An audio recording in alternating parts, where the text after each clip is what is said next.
Actually, let's do that.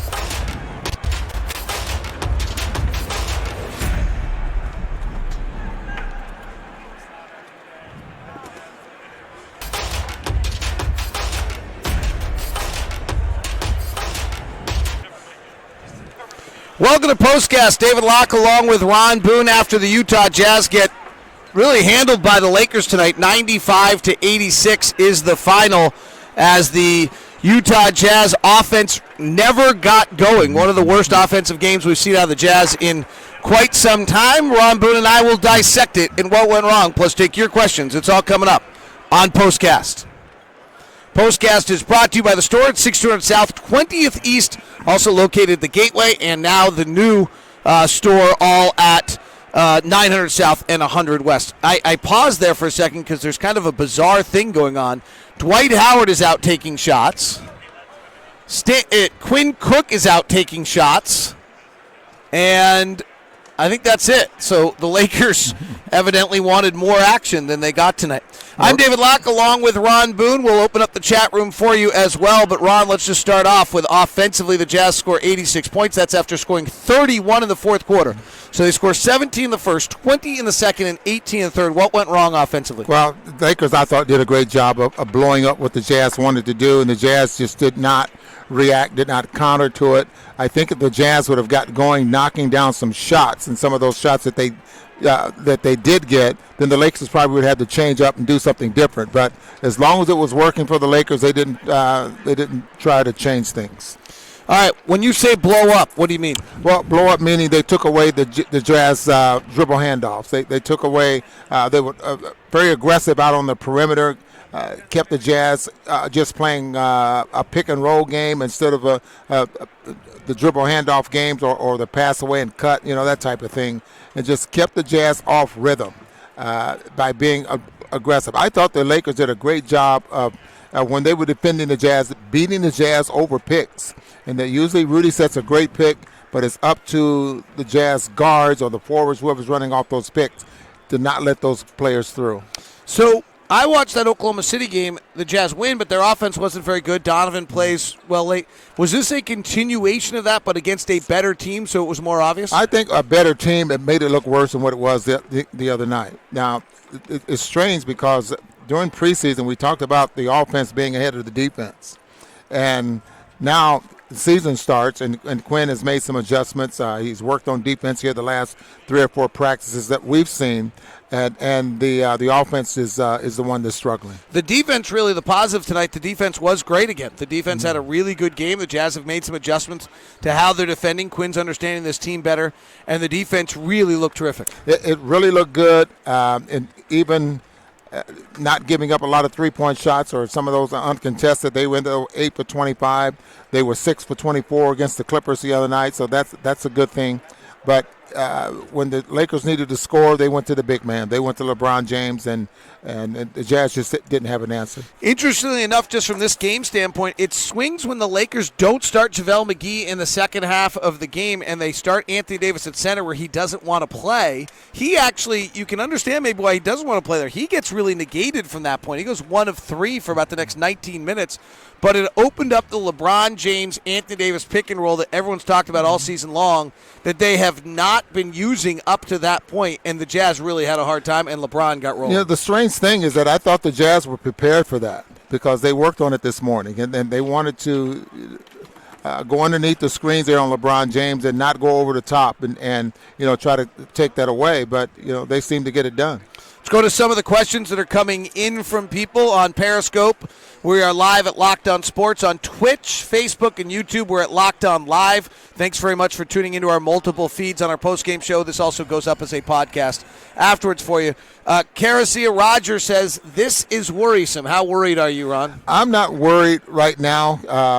I just think the Jazz to get it together. We have too many shooters that we should start to panic after 2 ball games. You got, 8 new players on the team right now? Is it 7 or 8 new players? The Lakers have 9, but I think you just have to wait and give it time. The bench numbers were pretty daunting tonight. Royce O'Neal, 26 minutes, minus 17. George Niang, 23 minutes, minus 14. Ed Davis, 10 minutes minus 15. What's more daunting about those, Ron, is if you go grab them at the end of the third quarter. If anyone's got an end of third quarter box for me over here, Melanie Chacon, our former statistician, is now on the Jazz broadcast crew, is fiddling around. At the end of here, this has got 2:25 left in the third. The game's not. Actually, I really need the end of the third quarter because that's when the Jazz got blitzed and the game got blown out. They were down by 20.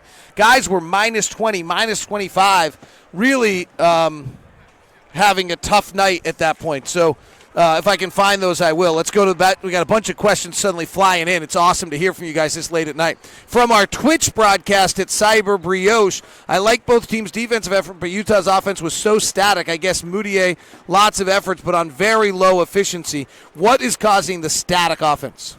The fact that, and there you have your stat sheet there, that it's hard to say because they're struggling right now with getting to spots and getting to do the thing. You watch practice, Davis, and everything goes smoothly. But as soon as there's a defense, or it's a defense that's a little different than what you're used to, you have to be able to respond to that. And the Jazz are not doing it right now. I mean, there are certain keys out there on the floor, and Quinn talks about this a lot in practice. When they do this, you have to do that. And this is where they're struggling with right now. When they do this, the Jazz are not trying, or they can't get into that. So. From our Periscope broadcast, Haslam Jared says, outside of Donovan, no one knows their role and looks lost. I agree, and I talked about this on the Locked On Jazz podcast coming into this. You're asking everyone to take a brand new role. This is crazy different for Mike Conley than what he used to. Yeah. Bojan's actually doing something very different. He didn't play tonight. Each of these guys has a different role than they've had before, so there's an adjustment to it. But let's dig in on Mike Conley for a second. A 3 of 11 night where, frankly, he was actually 1 of 8 through 3 quarters when the game was still in doubt, and then Quinn ran a bunch of plays to get him going. What is causing? No one has suspected a 2 of 24 start for Mike. The bigger one tonight was the turnovers, the 4 turnovers. He looked so uncomfortable. What do you think's going on with Mike? Well, hopefully he's not losing his confidence. And he got off to a terrible start, and I think he's starting to press a little bit. I mean, the hype was definitely there. Conley's going to the Jazz. The Jazz are going to be this, and they're going to be doing that, and going to make them a much better basketball team. He struggles the first basketball game. Now that puts pressure on him. And believe me, David, when you're knocking down shots, take him for someone who knows that when you're not knocking down shots and you continue to miss them over and over and over, and there's a lot going through your head as how to make sure that the next shot goes in. Your mechanics change. You start thinking about mechanics. You start thinking about your follow-through. Am I going straight up or straight down? I mean, just all those things go through your head, and it's like missing a 3-foot putt that you should have made. How different is it for him, the fact that he brought the ball? His rhythm was based on him bringing the ball up on every possession, and he's not doing that anymore. Well, when he's the initiator of the offense, that could be something he's going through right now. I thought he would welcome that to the point where he didn't have to, where he could play the off guard sometime if Donovan's getting them into the offense, that type of thing, if they could play off of each other. But maybe he is struggling with that. I mean, that would be something we'd have to talk to him about. And Jared 7 Bake says Jazz will be fine. Just got to figure it out. I also thought they looked a bit timid. We would probably agree. Blade Williams 16 on Periscope. Why did Ingles flat out no-show when we needed him most? Wow. Going after poor Joe Ingles, who was guarding LeBron James for much of the night. I think that you got to commit one side or the other to this.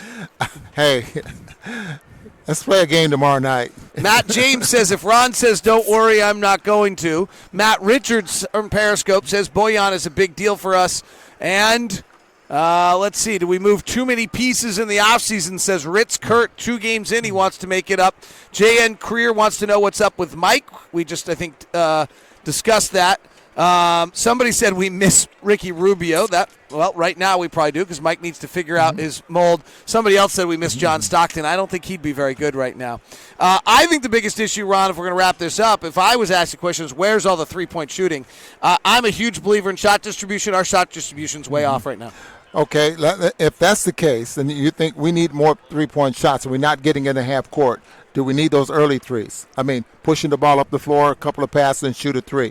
I mean, if you start making a couple of those, then everything else, I think, will start to fall into place. You know, who knows? And it's interesting. I actually think to myself a little bit that the quest to push the pace is what's getting us out of our system, which leads to three-point shots. So that tells you that we actually don't have the answer. Don't have the answer. The Jazz get blasted here in L.A. They play great defense. Donovan was super in the third quarter, but those are the highlights of the night. Otherwise, the Jazz lose to the Lakers. They go to 1-1. We'll play the Kings tomorrow night in our purple uniforms. We look forward to seeing you there. Thanks very much for tuning in to Postcast.